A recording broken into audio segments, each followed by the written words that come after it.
જય શ્રી કૃષ્ણ, નમસ્કાર, પ્રણામ, સ્વાગત છે મિત્રો તમારું આપણી સૌની યુટ્યુબ ચેનલમાં। તો મિત્રો આપણી આજની કહાની છે એક એવી પુત્રવધૂની કે જેણે ગર્ભવતી હોવાનો ઢોંગ કરીને પોતાની સાસુને ફસાવી દેવાનું વિચાર્યું, પરંતુ એના સાસુએ પોતાની પુત્રવધૂને એવો જોરદાર સબક શીખવ્યો કે પુત્રવધૂની અકલ ઠેકાણે આવી ગઈ। તો મિત્રો આ કહાની એક પારિવારિક કહાની છે અને નાના મોટા દરેક લોકોએ ખૂબ જ સમજવા લાયક અને વિચારવા લાયક પ્રેરણાદાયક કહાની બનવાની છે। તો મારી તમને વિનંતી છે કે આ કહાનીને અંત સુધી ધ્યાનથી સાંભળજો। કહાની પસંદ આવે તો વિડીયોને લાઈક કરીને વધુમાં વધુ શેર પણ કરજો। તેમજ આવી એક કેટલીક અવનવી કહાની સાંભળવા માંગતા હોય અને જો હજુ સુધી આ ચેનલને સબસ્ક્રાઈબ ન કરી હોય તો અત્યારે જ આ ચેનલને સબસ્ક્રાઈબ જરૂરથી કરી દેજો, જેથી અમારા આવનારા નવા વિડીયોની માહિતી તમારા સૌથી પહેલાં તમને પહોંચે। તથા કોમેન્ટ બોક્સમાં કહાની વિશે તમારા પ્રતિભાવ જરૂરથી જણાવજો, જેથી કરીને અમને નવી નવી કહાની અને વાર્તાઓ પ્રસ્તુત કરવા માટે પ્રોત્સાહન મળતું રહે। તો ચાલો મિત્રો વધુ સમય ન લેતા સીધા કહાની તરફ આગળ વધીએ। અરે ઓ ડોશી, તું ક્યાં બેસીને શું કરી રહી છો? શું તને કામમાં મદદ કરવાનું મન નથી થતું કે બસ ખાલી બેઠા બેઠા પોતાનું પેટ જ ભરવું છે? તમને તો ગમે એ કહો, પરંતુ તમારામાં શરમ જેવી કોઈ વસ્તુ નથી। પોતાની વહુ સાધનાનો આ ગુસ્સામાં બડબડાટ કહ્યું તો સવિતાજીએ બહાર આંગણામાં બેસીને શાકભાજી કાપતા કહ્યું, વહુ, હું બહાર આંગણામાં બેસીને શાકભાજી કાપી રહી હતી, તારે કંઈક કામ હોય તો તું મને કહે। એટલે સાધનાએ કહ્યું, કામ હોય તો એટલે શું? તું એમ તો પૂછી રહી છે કે જાણે તારી આંખો ફાટી ગઈ હોય। તું જોઈ નથી શકતી હમણાં બાળકો અહીંથી રમીને ગયા છે તો તું કેટલું ગંદુ થઈ ગયું છે, અને તું દરેક કામમાં તારા હાથે કેટલા ધીમેથી ચલાવે છે। કામમાં થોડા તારા હાથ ઝડપથી ચલાવ। પોતાની પુત્રવધૂએ એની સાસુને જ્યારે ચીડાઈને કહ્યું, ત્યારે એ બિચારા ઝડપથી શાકભાજી કાપીને અંદર આવ્યા અને સફાઈ કરવા લાગ્યા। હવે તો એમની વહુએ પણ બધી હદો વટાવી દીધી હતી। આ એમનું રોજનું નાટક બની રહ્યું હતું। જ્યારે પણ એના સસરા શહેરમાં જાય ત્યારે એની સાસુને આમ જ આદેશો આપતી હતી। સવિતાજીએ શરૂઆતમાં પોતાની પુત્રવધૂની જીભને કાબૂમાં રાખવાની કોશિશ કરી હતી, પરંતુ વાસ્તવમાં લગ્ન પછી જ્યારે એમની વહુ એમના ઘરે આવી હતી ત્યારે શરૂઆતમાં એ ખૂબ જ સાદી લાગતી હતી। સવિતાજી એમની પુત્રવધૂ સાથે ખૂબ જ સારું વર્તન કરતા હતા। એમને એમની પુત્રવધૂ સાથે ક્યારેય ગેરવર્તણૂક કરી નહોતી અને ક્યારેય એમને પણ એને અપમાનિત કરવાનો પ્રયાસ કર્યો નહોતો। ગામડાની છોકરીઓ ખૂબ જ સાદી હોય છે એવું વિચારીને એમણે ગરીબ પરિવારની છોકરી સાથે એમના દીકરાના લગ્ન કરાવ્યા હતા, અને પછી એમને એક ઘરેલું છોકરી જોઈતી હતી, કારણ કે એમના પતિ અને પુત્ર બંનેની સારી નોકરી હતી, જેના કારણે એમના ઘરમાં પૈસાની કોઈ કમી નહોતી। ભગવાને એમને બધું આપ્યું હતું, જેથી સવિતાજી એવું ઈચ્છતા હતા કે એમના પરિવારમાં એક ગૃહસ્થ અને સંસ્કારી છોકરી આવે, જે હંમેશા એમના પરિવારને એક સાથે રાખે અને એને તોડે નહીં, જે દરેક લોકોને પોતાના બનાવીની ભાવના ધરાવતી હોય। આ વિચારીને એમણે ગરીબ પરિવારની છોકરી સાથે એના દીકરાના લગ્ન કર્યા હતા, પરંતુ તેમ છતાં એમણે ક્યારેય એમની વહુ સાથે એવું વર્તન કર્યું નહીં કે એને લાગે કે તે નાના ઘરની કે ગરીબ પરિવારમાંથી આવી છે। તેમણે પોતાની પુત્રવધૂને દરેક ખુશી આપી હતી। લગ્ન પહેલા જ્યારે પણ એ છોકરીના ઘરે જતા ત્યારે એનું ઘર માટીથી બનેલું હતું। એક નાનકડો માટીનો ઓરડો હતો, જ્યાં બાથરૂમની સગવડ પણ નહોતી, અને બહાર લાકડીઓ પર કપડાં લટકાવીને બાથરૂમ બનાવવામાં આવ્યું હતું। તેમની ગરીબી એમના સંજોગો જોઈને સવિતાજી હંમેશા વિચારતા હતા કે કોઈ પણ ભોગે તેઓ એમની વહુને ક્યારેય કોઈ વસ્તુની કમી અનુભવવા નહીં દે। ત્યારે એવું વિચારતા હતા કે એને ક્યારેય એના માતાના ઘરમાં કોઈ સુખ જોયું નથી, પરંતુ તે એના સાસરિયાના ઘરમાં દરેક સુખ જોશે। સવિતાજી એને પોતાની દીકરી માનતા હતા અને એમ પણ કહ્યું હતું કે તે માત્ર એનું મોઢું ઢાંકીને ફરી શકે છે અને તેનો ચહેરો ઢાંકવાની જરૂર નથી। એના ઘરમાં એવું કોઈ બંધન નહોતું કે સાસુએ વહુ સાથે વસ્તુઓ શેર ન કરવી, કે વહુએ સસરા સાથે વાત ન કરવી, કે વહુને બધા લોકો જમી લે પછી છેલ્લે જમશે। તેણે પોતાની પુત્રવધૂ પર આવો કોઈ પ્રતિબંધ મૂક્યો નહોતો. હવે ધીરે ધીરે સમય પસાર થવા લાગ્યો અને સાધનાએ પોતાની ચાલાકી બતાવવાનું શરૂ કર્યું. ઘણીવાર એ બીમારીનું બહાનું બનાવીને સૂઈ જતી અને જ્યારે સવિતાજી પોતાનું કામ પૂરું કરી લે ત્યારે ઉઠીને બજારમાં ફરવા નીકળી જતી અને ક્યારેક આખો દિવસ તે એના પરિવારના સભ્યો સાથે ફોન પર વાત કરતી રહેતી. ત્યારે સવિતાજીએ શરૂઆતમાં એને કશું કહ્યું નહીં, એમ વિચારીને કે તે હમણાં જ આવી છે, તે થોડા સમયમાં બધું સમજી જશે. તેને અમને લોકોને પોતાની માનવા માટે થોડો સમય લાગશે, કારણ કે એક અચાનક બીજાના ઘરે જઈને બધાને પોતાના મનાવી લેવા માટે થોડો સમય લાગે છે. ત્યારે સવિતાજી આ વાત સારી રીતે જાણતા હતા. તેથી જ એમણે એમની પુત્રવધુ પર દબાણ કરવાને બદલે એને પ્રેમથી સમજાવવું જરૂરી માન્યું અને એને પ્રેમથી સમજાવ્યું. પરંતુ લગ્ન પછી સાધનાનું વર્તન સાવ બદલાઈ ગયું હતું. હવે એને આની આદત પડી ગઈ હતી કે હંમેશા એ બહાર ફરવા માટે નીકળી જ હતી. મોટે ભાગે એને બહારનું ખાવાનું પસંદ હતું. ક્યારેક એ ઘરની બહાર જતી વખતે ખરીદી લેતી અથવા તો ક્યારેક બજારમાં જઈને બહારનું જમતી. ત્યારે કેટલાક દિવસો વીતી ગયા અને આમ જ ચાલ્યું. ત્યારે એક દિવસ સવિતાજીએ એને કહ્યું, દીકરા, દરરોજ બહારનું ખાવ એ તારી તબિયત માટે સારું નથી. જો તારું મન થાય તો મને કહે કે તારે શું ખાવું છે, તો હું તને ઘરે કંઈક સારું ખાવા માટે બનાવી દઈશ. તે તારા સ્વાસ્થ્ય માટે પણ સારું રહેશે અને તને જેમ ખાવાનું મન થાય એ તું ખાઈ શકે છે. ત્યારે સાધનાએ આ નાની નાની વાતમાંથી મોટી વાત કરી અને એના પતિ રમેશને ફોન કરીને કહ્યું, અહીંયા તારી માતાને મારા ખાવામાં પણ તકલીફ છે, તો અહીંયા આવ અને મને તારી સાથે શહેરમાં લઈ જા. હવે હું અહીં રહી શકતી નથી. તારી માતા મને ખાવાથી પણ રોકે છે. હવે શું તમે હું મારા મનથી કંઈ પણ ખાઈ શકી એટલા પૈસા પણ નથી કમાઈ શકતા? ત્યારે રમેશ બોલ્યો, જો સાધના, હું મારી માતાને સારી રીતે ઓળખું છું. તેણે તને જે પણ કહ્યું એમાં તેનો અર્થ કંઈક બીજો જ હોવો જોઈએ અને તને એ સમજમાં થોડી ગેરસમજ છે.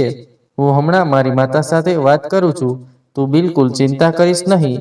ત્યાર પછી રમેશે એની માતા સવિતાજી સાથે વાત કરી અને ત્યારે સવિતાજીએ એને બધું કહ્યું.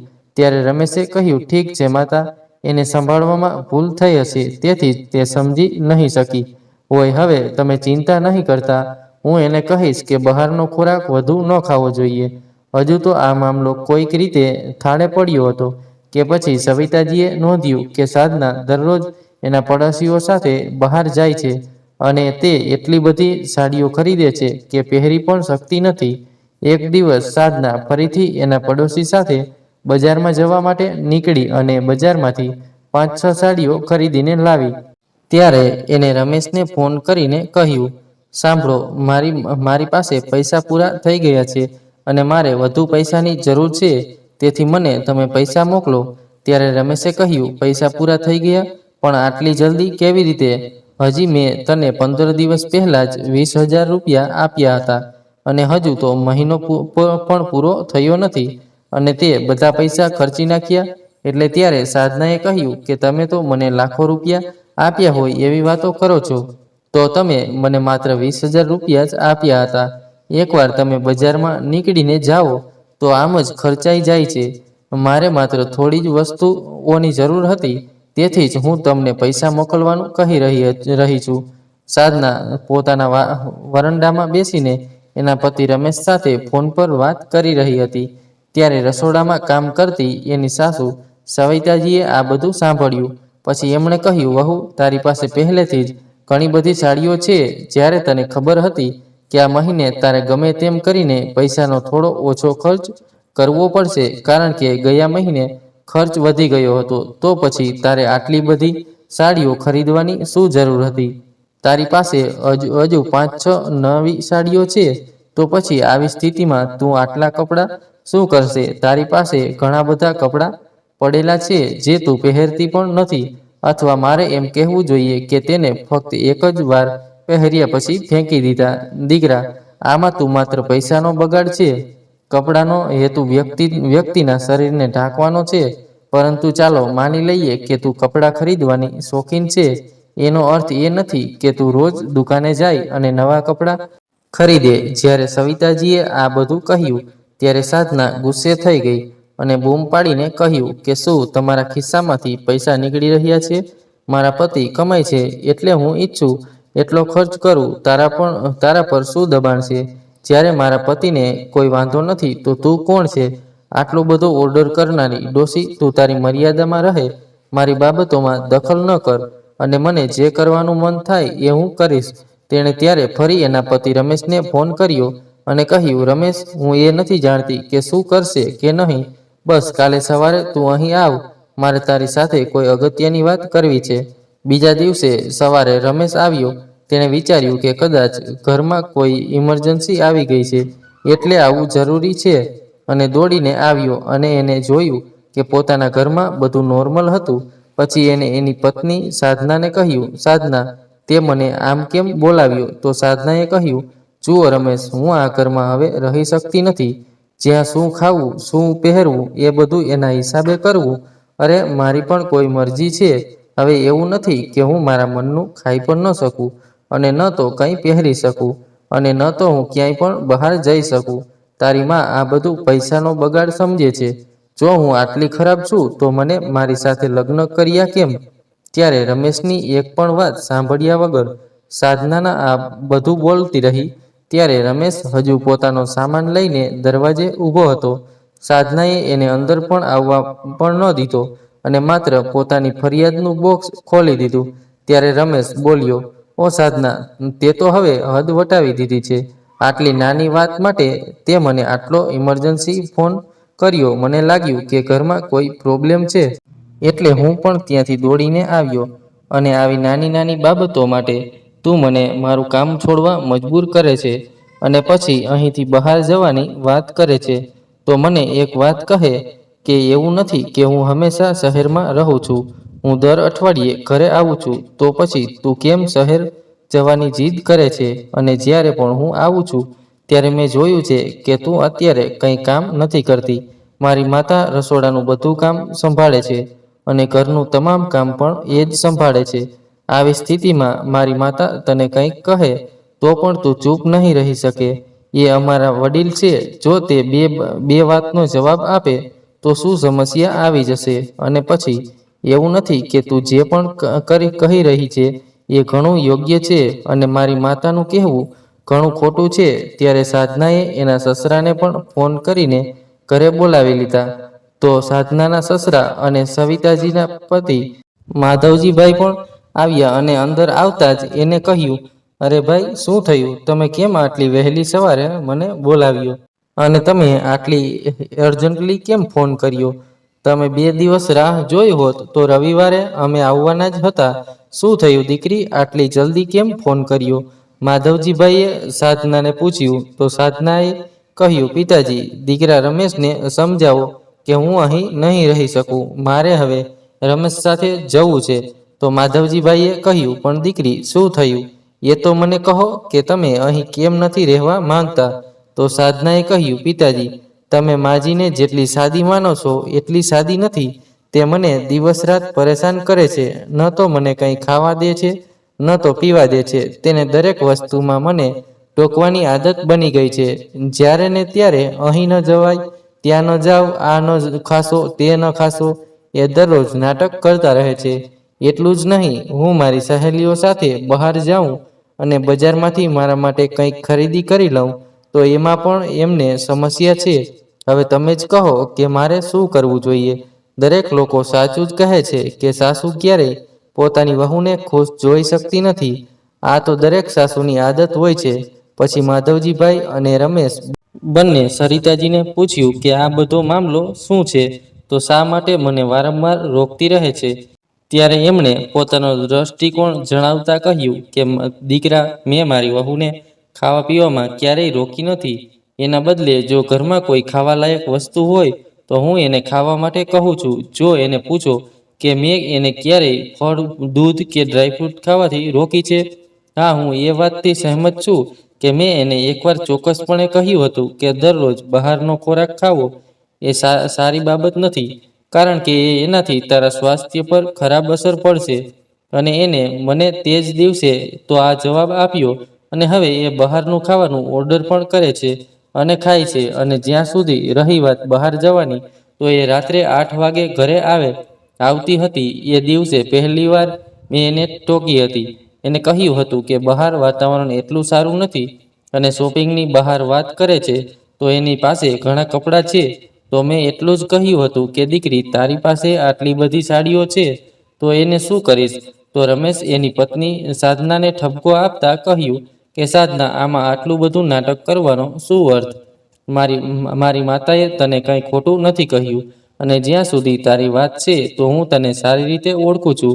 ત્યારે સાધનાએ કહ્યું કે તમારી મમ્મી જૂઠું બોલે છે. હું સમયસર ઘરે આવી જાઉં છું. જ્યારે માધવજીભાઈએ એને બંનેને સમજાવ્યા અને બીજા દિવસે સવારે રમેશ અને માધવજીભાઈ બંને પોતપોતાના કામ પર ગયા. હવે સાધના એના મનમાં પોતાની સાસુ પ્રત્યે નફરત કરવા લાગી હતી, કારણ કે એની સાસુ એની ઈચ્છા મુજબ જીવન જીવવા દેતી નહોતી.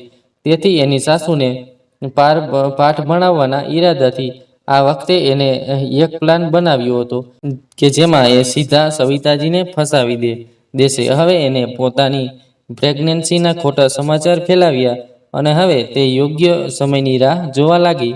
થોડા મહિનાઓ સુધી એ બાળકના નામે સવિતાજી પાસે સેવા કરાવતી રહી. પછી એક દિવસ એને સીડીઓ પર તેલ રેડ્યું અને લપસી પડવાનો ઢોંગ કર્યો અને પડવાના કારણે એણે એનું બાળક ગુમાવ્યું હોય એવી પ્રતિક્રિયા આપવાનું શરૂ કર્યું અને એણે આના માટે એને સાસુને દોષી ઠેરાવી.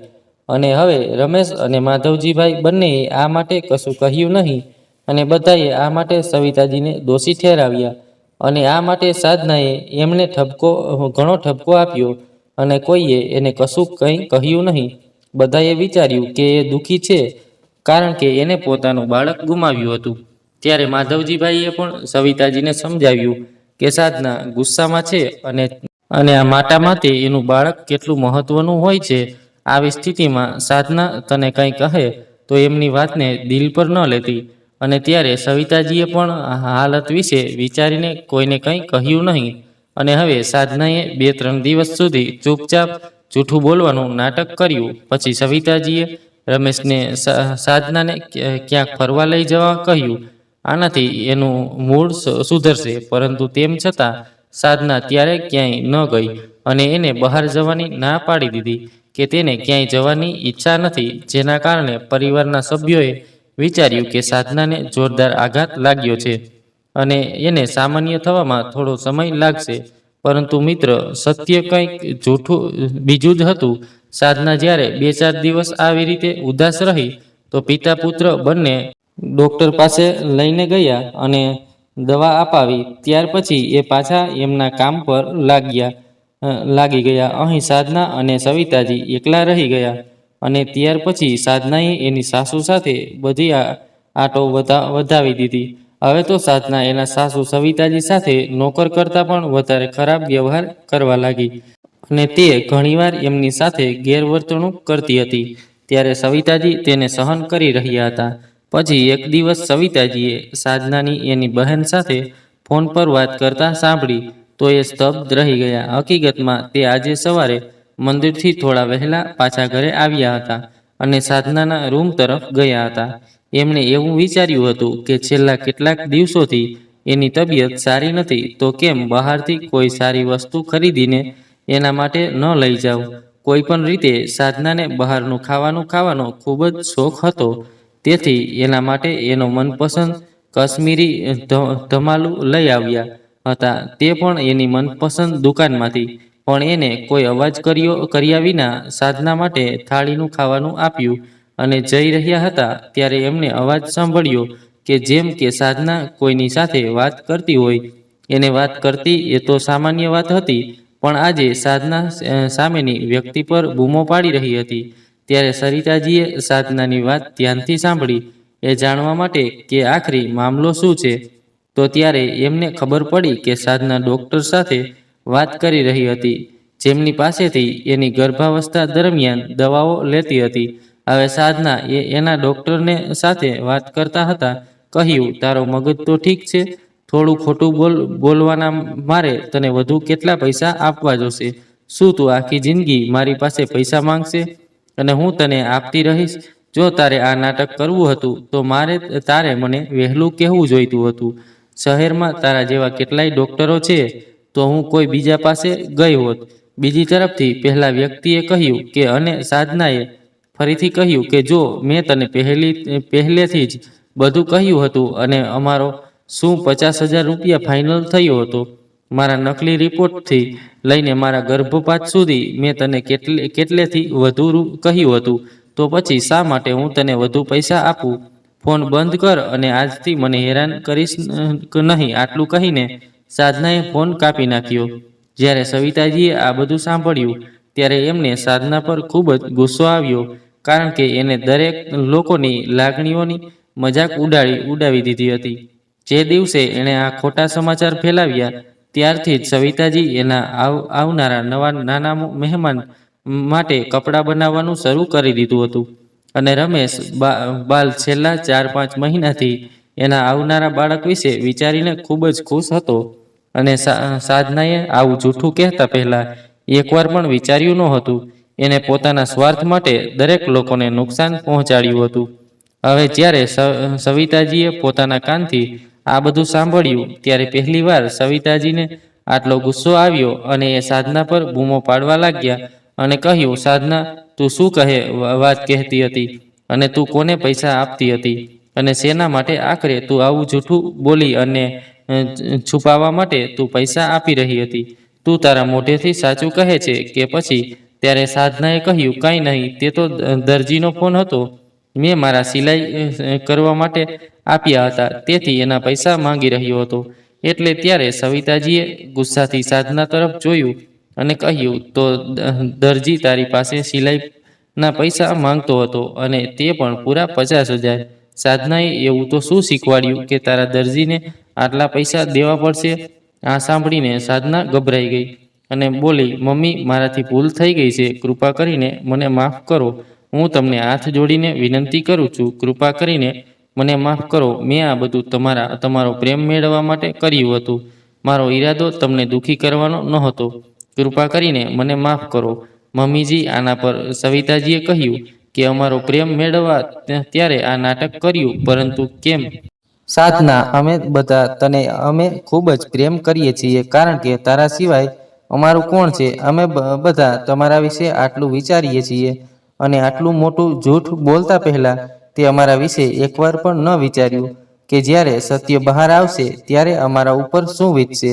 ત્યારે આ સાંભળીને મારા દીકરા રમેશ અને તારા સસરાને ખબર પડશે ત્યારે એમની કેવી હાલત થશે? અને રમેશ તો બિચારો બરબાદ થઈ જશે. શું તને ખ્યાલ નથી કે બાળકના આગમનના સમાચાર સાંભળી એ કેટલો ખુશ થઈ ગયો હતો? એ બાળકના આગમન માટે દિવસ અને રાત ભગવાનને પ્રાર્થના કરતો હતો. અને સાધના, તે આટલું ખરાબ કામ કરવાનું વિચાર્યું પણ કેવી રીતે? ત્યારે સાધનાને લાગ્યું કે બચવા માટે એમની પાસે હવે કોઈ રસ્તો નથી. તેથી એ પોતાની સાસુ સવિતાજીના પગે પડી અને એમની માફી માંગવા લાગી. માજી, મને માફ કરો. હું તમારા પગ પકડું છું. મારાથી બહુ મોટી ભૂલ થઈ ગઈ છે. હું સમજી શકતી નથી કે મેં આટલી મોટી ભૂલ કેમ કરી હતી, પરંતુ આજથી હું ક્યારેય એવું કંઈ નહીં કરું જેનાથી તમને દુઃખ થાય. કૃપા કરીને રમેશને આ વિશે કંઈ કહેતા નહીં.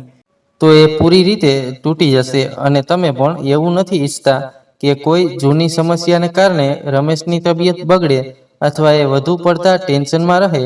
જેથી જ હું તમને હાથ જોડીને વિનંતી કરું છું, કૃપા કરીને આ વિશે કોઈને કંઈ પણ જણાવશો નહીં.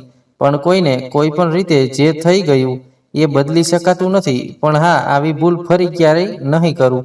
હાથ જોડીને હું તમને વિનંતી કરું છું, કોઈને કંઈ કહેતા નહીં, તો રમેશ મને ક્યારેય માફ નહીં કરે અને ન જાણે તે મને શું સજા આપશે. જ્યારે સવિતાજી કશું બોલ્યા વગર ત્યાંથી ચાલ્યા ગયા અને આખો દિવસ બસ આ જ વિચારતા રહ્યા. થોડા સમય પછી સાધના ફરી એના સાસુ સવિતાજી પાસે પહોંચી અને એમની પાસે માફી માંગવા લાગી. ત્યારે સવિતાજીએ એના પગ ઉપરથી ઊભી કરી અને એના માથા પર હાથ મૂક્યો અને કહ્યું, સાધના, તે જે ભૂલ કરી એ સમસ્યા છે, પરંતુ તેમ છતાં હું કોઈને કંઈ કહીશ નહીં. એનું કારણ એ છે કે હું નથી ઈચ્છતી કે તારી અને રમેશ વચ્ચે કોઈ જૂના મુદ્દાને લીધે કોઈ પ્રકારનો તણાવ ઊભો થાય. એટલે જ હું કોઈને કંઈ કહીશ નહીં. અને હું પણ એવી આશા રાખું છું કે તે હવેથી તું આવું કશું કરશે નહીં જેનાથી તારા અને રમેશના સંબંધો પર કોઈ અસર થાય. ત્યારે સાધનાએ પોતાના હાથ જોડીને સવિતાજીને આભાર માન્યો અને તે દરમિયાન સવિતાજી પણ જૂઠી વાતોને ભૂલી જવાની કોશિશ કરી રહ્યા હતા. અને બીજી તરફ સાધના એના રૂમમાં અહીં તહીં ફરતી હતી અને પોતાની જાત સાથે બડબડાટ કરતી હતી કે હવે આ વૃદ્ધ મહિલા સાથે સારો વ્યવહાર કરવો પડશે. આગલો રવિવાર આવતા જ રમેશ અને એના પિતા માધવજીભાઈ બંને પોતાના ઘરે આવ્યા હતા. આજે સાધના ઘણા સમય પછી એની સહેલીઓ સાથે બજારમાં ગઈ હતી તો ઘરમાં માત્ર રમેશ, માધવજી ભાઈ અને સવિતાજી જ હતા. આ વખતે રમેશે વિચાર્યું હતું કે તે ઘરે જશે અને ત્યારે ઘરમાં એક બે જગ્યાએ સીસીટીવી કેમેરા લગાવી દેશે, કારણ કે એના ગામમાં ચોરી લૂંટના બનાવો વધી રહ્યા હતા અને ગામમાં એક બે લોકોના ઘરે ચોરી પણ થઈ ગઈ હતી. આથી રમેશ એના ઘરમાં સીસીટીવી કેમેરા લગાવ્યા હતા અને સાધના આખો દિવસ ઘરથી બહાર હોવાથી આજે ઘરમાં શું થયું એની એને ખબર જ ન પડી. જ્યારે એ પાછી આવી ત્યારે આરામ કરવા માટે એના રૂમમાં ગઈ અને બિચારા સવિતાજી સાંજના કામકાજમાં વ્યસ્ત હતા. ત્યારે રમેશ એના રૂમમાં જઈને સાધનાને કહ્યું, સાધના, તું હંમેશા તારા રૂમમાં સૂઈ રહે છે. તું મારી માતાને કામમાં થોડી પણ મદદ કરી નથી શકતી. તે હંમેશા કામમાં વ્યસ્ત રહે છે. શું તેની કામ કરવાની કોઈ ઉંમર છે? વધુ ઘરમાં આવે ત્યારે સાસુએ ગમે એમ કરીને કામ ન કરવું જોઈએ. તો તું ઘરે હોય તો ઓછામાં ઓછું એની ખાતરી કર કે મારી માતાને થોડો આરામ મળે. હું એમ નથી કહેતો કે તારે જ બધા કામ કરવા જોઈએ, પણ એવું ન હોવું જોઈએ કે જેવું તું એમની સાથે કરે છે. મને ખબર નથી કે તું ક્યારે ભાનમાં આવશે. હું તને સમજાવીને કંટાળી ગયો છું. હવે ચાલ, ભોજન બની ગયું છે અને આપણે જઈને જમી લઈએ. રમેશ એની પત્ની સાધનાને બોલાવી નીચે આવ્યો અને બધા સાથે બેસીને જમ્યા. જમ્યા પછી બધા થોડીવાર માટે બેઠા અને વાતો કરી અને ત્યાર પછી બધા પોતપોતાના રૂમમાં સૂવા માટે ગયા. બીજે દિવસે સવારે રમેશ અને માધવજીભાઈ બંને કામ પર જવા નીકળ્યા. હવે સાધના અને એના સાસુ સવિતાજી બંને ઘરમાં એકલા હતા. ત્યારે સાધનાએ વિચાર્યું કે આ વૃદ્ધ મહિલાને પાઠ ભણાવવા માટે મને આનાથી વધુ સારી તક ક્યારેય નહીં મળે. એમ વિચારીને સાધનાએ શાકમાં દવા કાઢીને એની સાસુની ચામાં ભેળવી દીધી. પરંતુ સવિતાજી આજે એનો સુગર લેવલ હાઈ હોવાને કારણે ચા પીધી ન હતી અને સાધનાને કહેવા લાગ્યા, દીકરીને ભોજન બનાવી દીધું છે, જ્યારે તને ભૂખ લાગે ત્યારે ખાઈ લેજે. હવે હું મારા રૂમમાં આરામ કરવા માટે જાઉં છું. કોઈ કામ હોય તો મને કહેજે. એટલે સાધનાએ પોતાના હાથ લંબાવતા કહ્યું, માજી, મારા વાળનું તેલ ક્યાં રાખ્યું છે? એટલે સવિતાજીએ એને બતાવ્યું. એટલામાં સાધનાએ સોડામાંથી સરસવવાના તેલની નાની બોટલ લીધી. ત્યારે સવિતાજી વાસણો સાફ કરવામાં વ્યસ્ત હતા, તેથી એમણે કોઈ સ્થાન આપ્યું નહીં. જ્યારે સવિતાજી વાસણો સાફ કરીને પાછા ફર્યા ત્યારે એમણે જોયું કે સાધના ત્યાં નહોતી. એટલે એને બૂમ પાડી, પણ સાધના તરફથી કોઈ જવાબ મળ્યો નહીં. એટલે એમણે વિચાર્યું કે સાધના એના રૂમમાં સૂવા માટે ગઈ હશે અથવા આરામ કરી રહી હશે. પછી સવિતાજી પણ એમની રૂમમાં જવા લાગ્યા. પરંતુ ત્યારે સાધનાએ સવિતાજીને ઉપરના માળે બોલાવ્યા. તેનો અવાજ સાંભળી સવિતાજી ડરી ગયા અને નીચેથી બૂમ પાડવા લાગ્યા, સાધના! અરે ઓ સાધના, શું થયું દીકરી? તો ઠીક તો છે ને? સાધના તો કેમ કંઈ બોલતી નથી? તો ઠીક તો છે ને દીકરી? ત્યારે ગભરાઈને સવિતાજી સીડીઓ પરથી ઉપર જવા લાગ્યા અને ત્રીજા પગથિયા પરથી એમનો પગ લપસી ગયો અને અચાનક તેઓ ઉપરથી નીચે પડી ગયા. એ નીચે પડ્યા કે તરત જ એમને જોરથી અવાજ કર્યો અને બેહોશ થઈ ગયા. ત્યારે સાધના તેના રૂમમાંથી બહાર આવ્યા અને સૌપ્રથમ એને તેલ સાફ કર્યું અને પછી એના પતિને ફોન કરીને સમગ્ર પરિસ્થિતિ વિશે જણાવ્યું. ત્યારે રમેશ ઝડપથી ઘરે પહોંચ્યો અને એની માતાને હોસ્પિટલ લઈ ગયો. પરંતુ સાધના ત્યારે ઘરે જાતી અને જ્યારે રમેશ એની માતાને લઈને હોસ્પિટલ ગયો ત્યારે ડૉક્ટરે એમના આખા પગ પર પાટો બાંધ્યો અને કહ્યું કે જો 7 દિવસમાં દુખાવો ઓછો થાય નહીં તો એના પગ પર પ્લાસ્ટર લગાવવું પડશે, જેનાથી એનો પગ ઓછામાં ઓછા 40 થી 45 દિવસમાં ઠીક થઈ જશે. એમના માટે 7 દિવસ લાગશે. અત્યારે તમે એને લઈ જઈ શકો છો. સરિતાજી જ્યારે હોશમાં આવ્યા ત્યારે રમેશે એને પૂછ્યું કે માતા તમે કેવી રીતે પડ્યા? એટલે મેં તમને ઉપર જવાની મનાઈ કરી હતી. હવે જો તમને નુકસાન થયું ને તમે કેમ ઉપર જતા હતા? ત્યારે રૂમ તો નીચે છે. તો ત્યારે સવિતાજીએ કહ્યું, દીકરા, મેં સાધનાની ચીસોની વાત સાંભળ્યા. તે સાંભળીને હું ડરી ગઈ. ત્યારે મેં વિચાર્યું કે મારી વહુ કોઈ મુશ્કેલીમાં છે, જેથી હું એને મળવા જઈ, પરંતુ હું ઉપર જઈ રહી હતી ત્યારે અચાનક મારો પગ લપસી ગયો અને હું પડી ગઈ. મને એવું લાગ્યું કે જાણે ત્યાં કંઈક ચીકણો પદાર્થ પડ્યો હોય, જેમ કે કોઈ તેલ હોય. ત્યાર પછી રમેશ એની માતાની સાથે લઈને ઘરે પહોંચ્યો. ત્યારે એણે જોયું કે સીડી પર કંઈક પડેલું છે કે નહીં. તો ત્યારે સીડીઓ પર કંઈ જ નહોતું અને સીડીઓ સાવ સાફ હતી. એટલે એને સાધનાને પૂછ્યું, સાધના, તે ઘર સાફ કર્યું છે? તો સાધનાએ કહ્યું, ના, માજીની ઈજા હતી તેથી મને એમને લઈ ગયા. તે પછી હું માજી વિશે ચિંતિત થઈ હતી. હું પ્રાર્થના કરવા બેઠી હતી. પણ તમે સફાઈ વિશે કેમ પૂછો છો? ત્યારે રમેશ બોલ્યો, ના ના, હું આમ જ પૂછતો હતો, કોઈ જરૂરી કામ નથી. એટલું કહીને પછી રમેશ બહાર જઈને થોડીવાર બેસી રહ્યો. બહાર જઈને વિચારવા લાગ્યો કે અત્યારે એના મનમાં એક વિચાર આવ્યો કે એકવાર કેમેરા ચેક ન કરી લઉં. કોને ખબર ઘરમાં પહેલા કે પછી કોઈ આવ્યું હોય. એમ વિચારીને એને કેમેરા ચેક કરવાનું શરૂ કર્યું. ત્યારે કેમેરાનો નજારો જોઈને એ ચોંકી ગયો. તેણે રૂમમાં જે જોયું એ જોઈને એ માની શક્યો નહીં. ખરેખર રૂમમાં એને જોયું કે સાધના રસોડામાંથી દોડીને આવી અને સીડીઓ પર તેલ દોડીને એના રૂમમાં ઉપર જતી રહી. રૂમમાં ગઈ પછી પોતાની સાસુ સવિતાજીને બોલાવે ત્યાં સુધી તે રાહ જોતી રહી.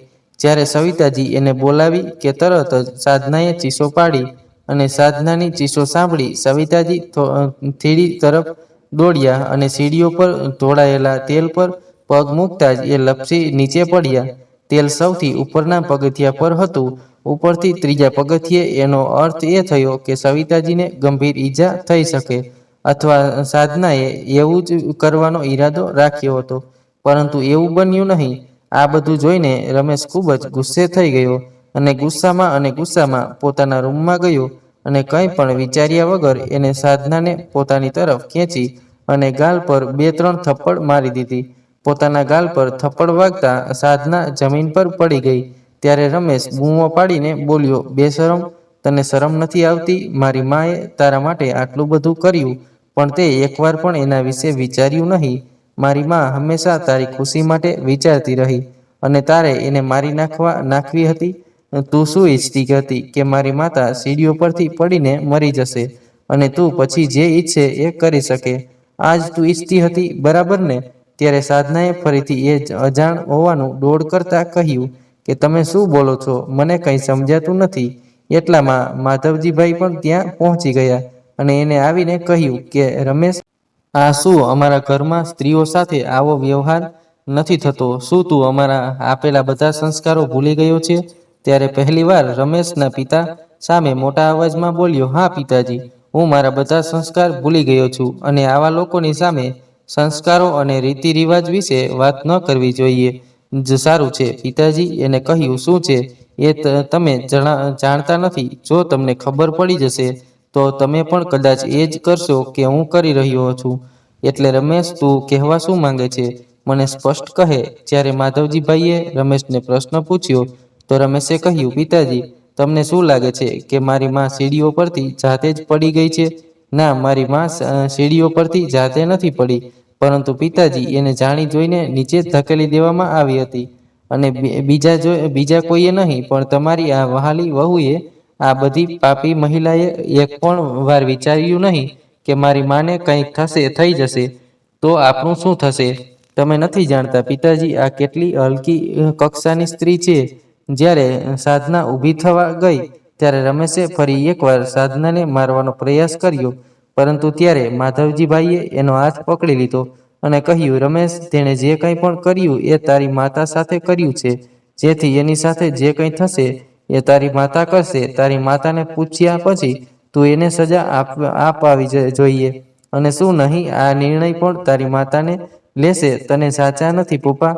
પણ જો મામલો આમ છે કે તેણે જેના ઉપર દોષારોપણ કર્યું છે એ ફેસલો કરી છે, તો પણ હા, ફેસલો હું નક્કી કરીશ, કારણ કે પછી પણ જો એને કોઈ ઉપર દોષારોપણ કર્યું હોય તો એ હું અને મારી માતા જ છીએ, તેથી મને ફેસલો કરવાનો અધિકાર છે. પપ્પા, તમને આના સત્ય વિશે ખબર નથી. ત્યારે સાધના રમેશ સામે જોઈ રહી હતી. આજે ખૂબ જ એ ડરી ગઈ હતી. એને ડર હતો કે રમેશ એનું કહ્યું સત્ય ખબર પડી છે. પછી માધવજીભાઈએ રમેશને પૂછ્યું, તો શું કહેવા માંગે છે? એના પપ્પાએ કહ્યું, અને તમે જેને આટલી સરળ, બુદ્ધિશાળી અને ગુણથી ભરેલી વહુ માનો છો, એ વાસ્તવમાં ખૂબ જ ખરાબ સ્વભાવની અને નંબર 1 ધૂર્ત છોકરી છે. એ આવી છોકરી કે જે ઊભા ઊભા એક વ્યક્તિને વેચી શકે છે. તમે જાણતા નથી કે પપ્પા એને શું કર્યું છે. તમે અને મારી માતા, અમે બધા જાણીએ છીએ કે સાધનાને કશું આવડ થઈ હતી અને આપણે મારી માતાને જ દોષી માનતા હતા, અને એને ભગવાન જાણે મારી માતાને શું શું કહ્યું હતું, અને મારી માતાએ પણ કંઈ પણ બોલ્યા વિના બધું સાંભળ્યું હતું. તેથી એણે આપણને જે કંઈ પણ કહ્યું એ બધું આપણે કશું બોલ્યા વિના બધું સાંભળ્યું. એ ખોટું હતું. વાસ્તવિકતામાં ક્યારેય કોઈ બાળક નહોતું. એણે અમને ખોટું કહ્યું કે એ માતા બનવાની છે. અમારી સામે એને ગર્ભવતી હોવાનો ડોળ કર્યો, અને પછી એને પોતાને ગર્ભવાતનું નાટક કર્યું કે જેના માટે એણે મારી માતાને દોષી ઠેરાવી. આ સાંભળીને સાધનાએ ઝડપથી ત્યાંથી નીકળતા રમેશ તરફ વળીને જોયું. ત્યારે રમેશે કહ્યું કે તું કેમ ચોંકી ગઈ? આ બધી મને કેવી રીતે ખબર પડી? કારણ કે મેં મારી માતાને વચન આપ્યું હતું કે તે કોઈને કંઈ કહેશે નહીં. જ્યારે મારી માતા તારા માટે બહારથી ખાવાનું લાવી ત્યારે એણે મને ફોન પર કહીને કહ્યું હતું કે આજે તે બહારથી તારું મનપસંદ ફૂડ લાવી છે કે જેથી તને થોડી ખુશી થશે. અને મારી મમ્મીએ મારી સાથે વાત કરી અને ફોન એમ જ મૂકી દીધો, અને હું પણ મારા કામમાં વ્યસ્ત હતો, અને મેં ત્યારે ફોન પર ધ્યાન ન આપ્યું. પણ જ્યારે મેં મારો ફોન મારા કાન પાસે લાવ્યો ત્યારે મેં તે બધું સાંભળ્યું, જ્યારે તું મારી માતા સાથે આજીજી કરતી હતી, અને મારી માતાએ એના પુત્ર એટલે કે મારા પરિવારને બચાવવા માટે, તારા પરિવારને બચાવવા માટે આટલી મોટી વાત છુપાવી હતી કે તારા જીવનમાં કોઈ સમસ્યા ન આવે. અને તે મારી માતાના જીવનને નરક બનાવવામાં કોઈ કસર છોડી નથી. અમે એક મોટી ભૂલ કરી કે અમે એવું વિચાર્યું કે અમે તને દરેક આરામ આપી શકીશું. વાસ્તવમાં મને લાગે છે કે તું એક અત્યંત લોભી અને મહત્વકાંક્ષી છોકરી છે, જેની મહત્વકાંક્ષાઓ ક્યારેય પૂરી થઈ શકે એમ નથી. માટે અમને માફ કરી દે અને આ ઘરમાંથી બહાર નીકળી જા, અને ફરીવાર ક્યારેય અહીં ન આવતી. એટલું કહીને ગુસ્સામાં રમેશ સાધનાને એના માતા પિતાના ઘરે લઈ ગયો અને એને ત્યાં છોડીને આવી ગયો. હવે સાધના ફરીથી પોતાનું સ્વર્ગ જેટલું ઘર છોડીને નરક જેવા જીવનમાં પાછી પહોંચી ગઈ, જ્યાં એના માટે દિવસમાં 2 સમયનું ભોજન મળવું પણ નસીબમાં નહોતું. આજે પણ એના પરિવારની હાલત એવી જ હતી. જ્યારે એ સૂકી રોટલી ખાતી ત્યારે એને યાદ આવતું કે તે કેવી રીતે એની સાસુ દ્વારા આપવામાં આવેલ ડ્રાયફ્રૂટ અને મીઠાઈઓનો ઇનકાર કરતી હતી. હવે જ્યારે એ જંગલોમાં કામ કરતી ત્યારે એને યાદ આવતું કે કેવી રીતે એના 2 ટાઈમનું જમવાનું પણ બનાવ્યું નહોતું. જાદુ અને એની સાસુએ ક્યારેય એને કામ કરવા દબાણ કર્યું પણ નહોતું. આજે એના પરિવારને, એના ઘરને અને એના સાસુ સસરાને ખૂબ જ મિસ કરી રહી હતી. એણે જે ખાધું એ અનુભવી રહી હતી. એટલે એને સાંજે જ રમેશને ફોન કર્યો, પરંતુ રમેશે એનો ફોન સ્વિચ ઓફ કરી દીધો અને સાધના સાથે વાત કરી નહીં. સવિતાજીને આજ સુધી આ વિશે કંઈ ખબર નહોતી. એઓ સવારે વહેલા ઉઠ્યા ત્યારે એને સાધના વિશે રમેશને પૂછ્યું, તો ત્યારે રમેશે વાતને ટાળી લીધી અને સવિતાજીને એની દવા આપીને કહ્યું કે માતા, તમારા માટે હમણાં નાસ્તો લાવું છું, તમે નાસ્તો કરો અને આરામ કરો. ત્યાર પછી રમેશ એમની માતા માટે નાસ્તો લાવ્યો અને એણે પોતાની માતાને પોતાના હાથે નાસ્તો ખવડાવ્યો, અને એણે પોતાની માતાને પોતાના હાથે નાસ્તો ખવડાવ્યો. ત્યારે સવિતાજીએ વિચાર્યું કે જ્યારે પણ એ સાધના વિશે વાત કરે છે ત્યારે રમેશ આ વાતને ટાળી રહ્યો છે. સાંજે જ્યારે રમેશ આવીને તેની માતા સાથે બેઠો કે તરત જ એમણે રમેશને કહ્યું કે રમેશ દીકરા, મને એક વાત કહે કે જે હું તને પૂછવા માંગુ છું. તું ખોટું ન બોલીશ. મને કહે કે સાધના ક્યાં છે, તે ગઈકાલથી દેખાતી કેમ નથી? તેથી માતાએ એને ઘણું પૂછતા રમેશે એને સત્ય કહ્યું કે જ્યારે સવિતાજીને પણ આ વાતની ખબર પડી તો એને પણ ચોંકી ગયા, કારણ કે એ વારંવાર સાધનાને માફ કરવાનો પ્રયાસ કરી રહ્યા હતા અને સાધના એમને વારંવાર ખોટા સાબિત કરી રહી હતી. આવી સ્થિતિમાં તેઓ એમના પુત્રને કેવી રીતે સમજાવી શકે? હવે રમેશ લગભગ 1 મહિના માટે એની પત્નીને કોઈના મામાના ઘરે છોડીને ગયો અને 1 મહિનામાં સાધનાનો ભાન આવી ગયું. તે ઘૂંટણીએ પડીને પોતાની સાસુની માફી માંગવા તૈયાર થઈ ગઈ અને ત્યારે રમેશ એને ત્યાંથી લઈને આવ્યો. ત્યારે સાધનાએ એના સાસુ સવિતાજી સાથે વાત કરી અને એને સમજાવવાનો પ્રયત્ન કર્યો. અંતે સાધનાએ એના સાસુ સવિતાજીને મનાવી લીધા અને સવિતાજીના કહેવા પર રમેશ સાધનાને એના પિયરમાંથી લઈ આવ્યો. સાધના હવે એના ઘરે પાછી આવી ગઈ હતી, પરંતુ હવે સાધના પહેલાની જેમ નથી. હવે અર્થહીન અને સ્વાર્થહીન બિલકુલ નહોતી. હવે સાધના થોડી બદલાઈ ગઈ હતી. એના મનમાં જે બીજા પ્રત્યે નફરત જેવી કોઈ વાત ન હતી નહીં, અને હવે એક એવી છોકરી બની ગઈ હતી જે બીજાને પ્રેમ કરે છે અને સંબંધોને બાંધી રાખે છે, અથવા કહો કે તેને ભૂલોનો અહેસાસ થઈ ગયો હતો. તેને જે મળ્યું એ ઘણા લોકો મેળવી શકે નહીં, અથવા કોણ જાણે કેટલા લોકો આવા પરિવાર માટે ઝંખે છે. પછી વધુ સારું થઈ ગયું અને સાધના પણ એની સાસુ સાથે દીકરીની જેમ રહેવા લાગી.